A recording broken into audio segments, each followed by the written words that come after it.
너 그 꿈의 차이가 곧 인생의 차이다. 피카소하고 반 고흐는 이제 거의 똑같은 예술적 재능을 가진 화가들이거든. 하지만은 두 사람의 인생은 극단적으로 상반되게 펼쳐져 있어. 피카소가 세속적으로 막 성공의 표본 같은 삶을 살았던 반면에 반 고흐는 세속적으로 실패의 표본 같은 삶을 살았다고. 피카소는 30대 초반에 이미 백망장자가 돼 있었어. 그의 성공은 나이가 들수록 더 커져붙다. 그러고 천만장자가 돼쁘고 억만장자가 돼뿌어.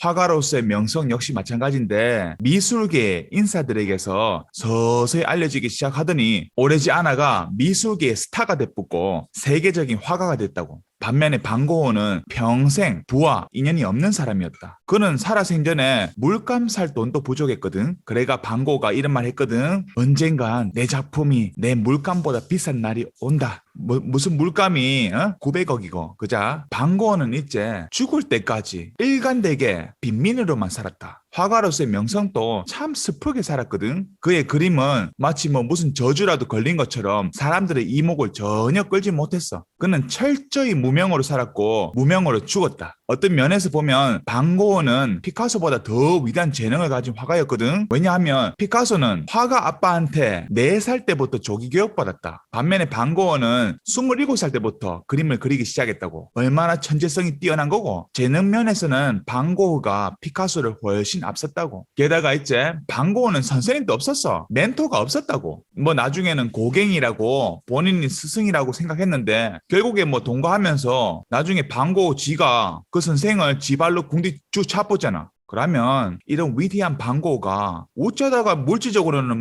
피카소보다 못한 삶을 살게 됐을까? 그 이유는 이제 R은 VD 공식의 관점에서 보면 피카소는 긍정적인 VD를 했던 반면에 반 고흐는 부정적인 VD를 했기 때문이다. 피카소에게도 쪼달리게 살던 무명 시절이 있었거든. 그 기간이 1년, 2년이 아니라 10년 넘게 지속됐다. 야들아, 이거 잘 기억해라.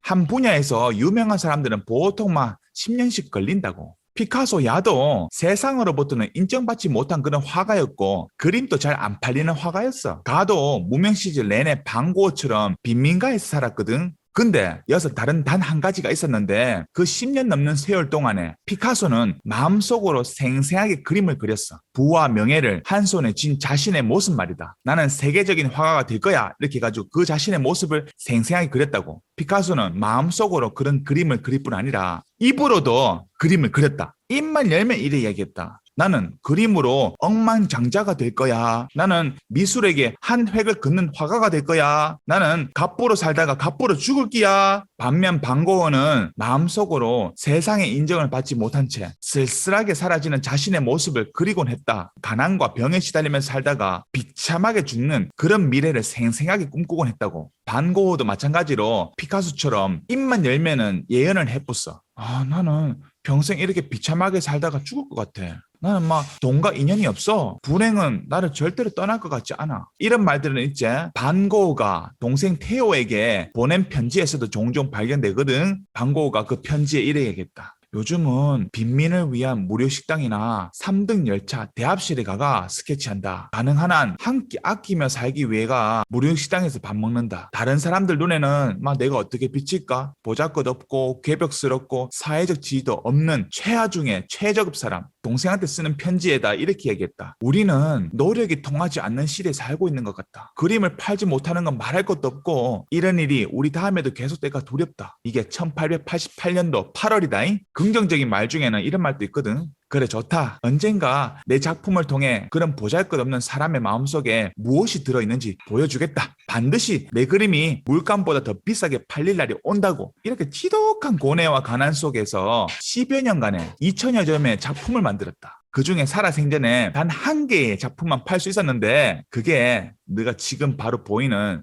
이거 붉은 포도밭이다. 1881년부터 1890년대까지 화가로 활동한 지는 10년밖에 안 됐거든. 이 짧은 기간 동안에 2천여 점 작품을 남겼다고. 이 중에서 이제 900여 점이 유화고 한 1100여 점은 드로잉과 스케치거든. 통계적으로 이 유화만 놓고 보더라도 3일에 한 장씩 그려낸 셈이다. 너거도 3일에 막 한 명씩만 등록한다고 생각해봐라. 그래가 1년이면 120명 정도 된다. 그러고 방고의 끈기가 대단하다 생각한다. 너가 만약에 1년 동안 애터미 막 전하고 해모임 한 박스를 못 팔았어. 너거 같으면 10년간 할 수 있겠나? 이처럼 동일한 재능을 지녔던 두 사람의 인생은 두 사람의 마음속 그림대로 전개돼 버렸어. 만약에 방고가 내 그림이 언젠가는 내 물감보다 비싸게 팔릴 날이 올 것이야. 이렇게 말하기보다는 이렇게 이야기했으면 어땠을까? 1887년도 7월 30일 이후부터는 내가 그린 그림의 대부분이 1억 넘게 팔릴 거야. 이렇게 생각했다면 과연 어떤 일이 일어났을까?